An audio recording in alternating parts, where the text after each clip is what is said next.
Hey guys, it's Robin, RsIslandCrafts, and welcome to my craft room. This is my WiP It Wednesday video where I show you anything I've worked on in the craft room this week, whether it's just for a little bit or I've actually worked long enough to finish the project. I have finishes because yesterday was Christmas and you know I had to have a couple projects finished in time for my kids. But before we get into that, I wanted to show you the scarf that Sierra crocheted for me to thank me for all the yarn I sent her. She used this fun sparkly yarn. I don't know if you guys can catch the little sparkles, but it's white and it's got the little sparkly yarn that goes through it, and it just kind of shimmers when the light hits it just right. And she put a little scallop border on it, and then she crocheted it in this really pretty rose pink. It's nice and wide. Crochet has a nice bit of give to it, so it does stretch a little bit.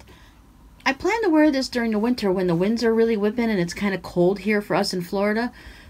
I know 40 degrees is not cold for a lot of places, but when you're coming off 100 degrees summer, 115 degrees summer, 40 degrees is really kind of cold. And that cold wind bothers my asthma. It gets into my lungs and puts me into a coughing fit. So when I go outside, I like to put something, I usually wear, maybe I just put the hood of my jacket over my face or just my t-shirt or whatever. So it's nice to have a scarf to wrap around my face so that the cold wind isn't getting sucked into my lungs. So thank you so much, Sierra. I love it, and I'm going to get a lot of use of it because January is our cold month down here. I'm not sure if I told any of you guys that I was making hanging towels for my kids. I know I mentioned that on Instagram on the list of things I needed to do. So let me pop up a picture here of the towels I made my kids.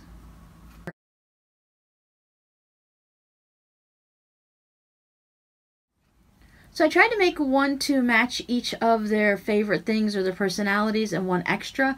I used a Christmas fabric that has like Santa and the reindeers and palm trees and swimming at the beach and stuff like that for one. Then I made an orange topper because Justin loves orange and lime green. There's a Zelda one for Robbie. That one I used in his hoodie. And Mandy has a red one, and that's also the fabric that I used in her hoodie. So let's see if anyone remembers that Mom actually made them hoodies last year, and that's the fabric I used. Since we're talking gifts, I can also show you I made a little video for my daughter's bed runner. Oh, I was wrapping it and getting all ready to put it all wrapped up and taped it, and then I remembered I hadn't showed it to you guys yet. So it might be a little bit of a jerky. I was just holding my phone while filming it. So you should see, I believe you're going to see her bed runner and Robbie's socks. There you go. I almost completely forgot to give you guys a video of the finished presents. As you can see, I'm actually at the wrapping point of it. Oh my goodness. So, here's Miranda's bed runner. You guys have seen it all before, so let me just give you a little bit of a close-up of the binding. So what I ended up doing, as you can see, is not a star design. I went with a little serpentine and a light blue thread. The problem is the star it wasn't stitching out very well on the binding. It would make a star right here, right? And then it'd like do it'd move over half a star and make another star on top of it. So there was two stars right here that were overlapping, and then it'd scoot down a little, and it'd like draw the star out like 3 or 4 times. So it was a ton of thread on it, and it was gonna make the binding hard as a rock because of all that extra thread and stitching. So I just went with my simple and easy serpentine. Worked out really well. There's a peek at the back. It's a quick and simple way to machine stitch down the binding. I put it on the back, brought it to the front, and then just, like I said, stitched all along.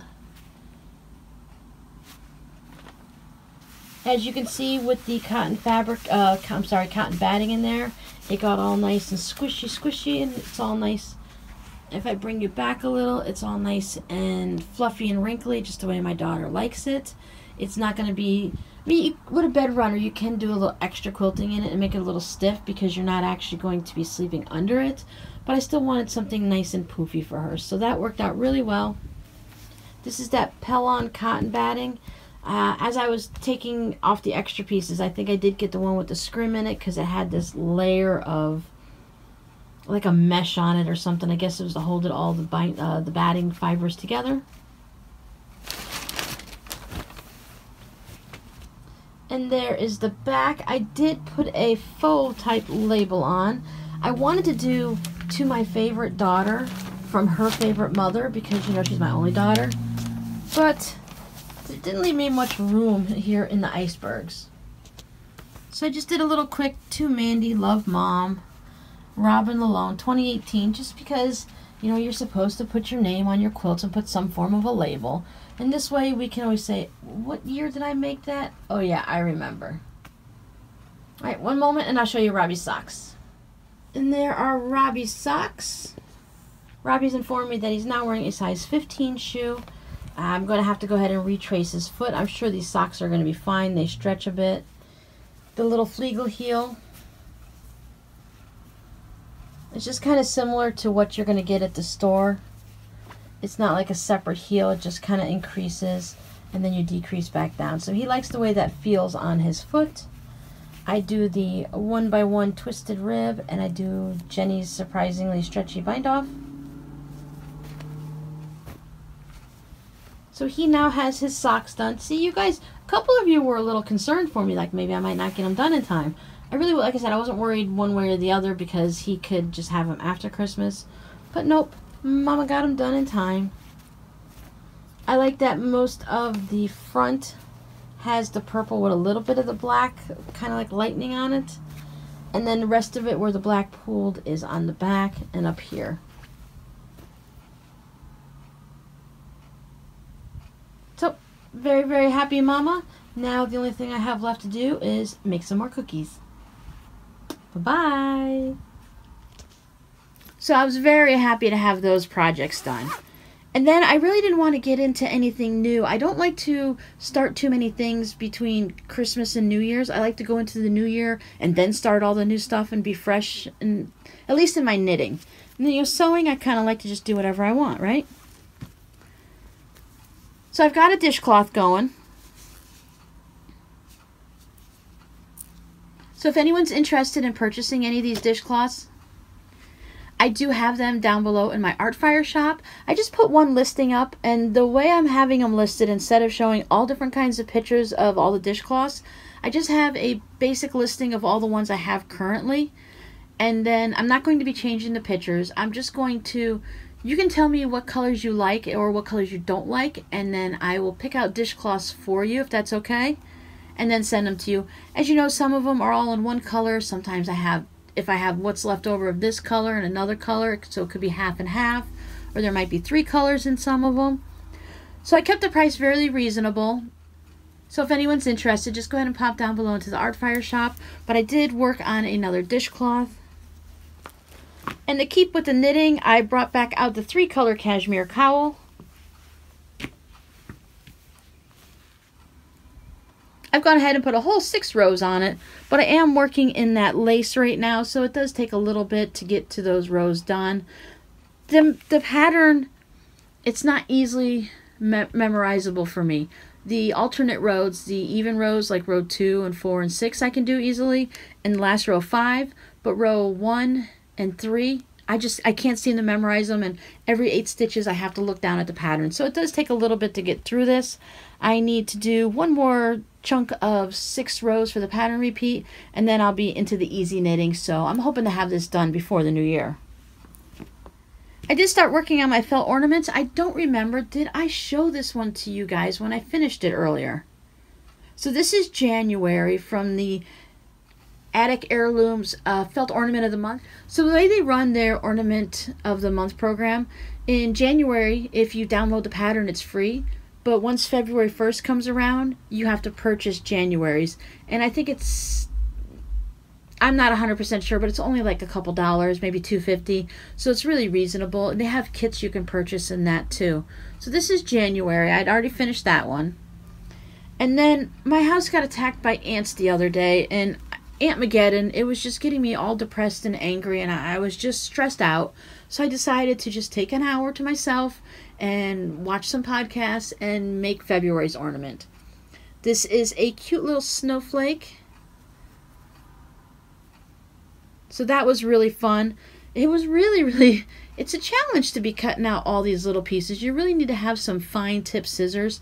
I used my small embroidery scissors just to trim around it.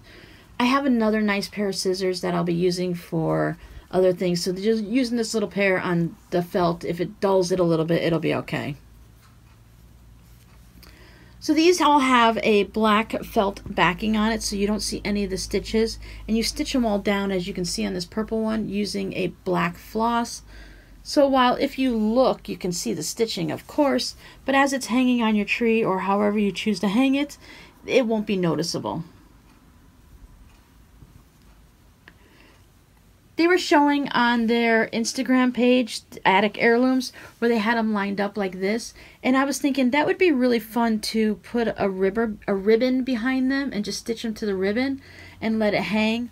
So I still need to go ahead and figure out what type of ribbon I'm going to use and get the ribbon for these. I was thinking maybe hanging them with a ribbon and a little button at the top. Or just stitching the ribbon down. We'll see. I'm not too worried about it because as it is, we're past Christmas and now I won't have to worry about it for another 12 months. Except they'll have a new ornament out and then I'll be behind again, right? But that's okay. I saved the patterns. I print them out when I have time and then I'll go ahead and take care of them. It was a lot of fun working on these two, so I know I'm going to enjoy working on the rest. So that's it for me. I have no idea what I'm going to start working on next week. I know in the sewing department I'm going to play with some scraps. I have a couple knitting projects lined up that I'll show you next week when I get started on them, if I start on them this week. This is going to be my main focus. I would definitely like to have this finished before the new year. So any of my knitting during the time that I'm actually knitting and paying attention, I like to work on the dishcloths when I'm kind of half asleep and I'm afraid of messing it up. So I'm going to work on this. I'm not working on any socks for Robbie until next year because I have to order him some new yarn because I've used up everything he likes at home. And then I can start on next year's socks. So that's it for me this week, guys. I'll talk to you next week. Bye.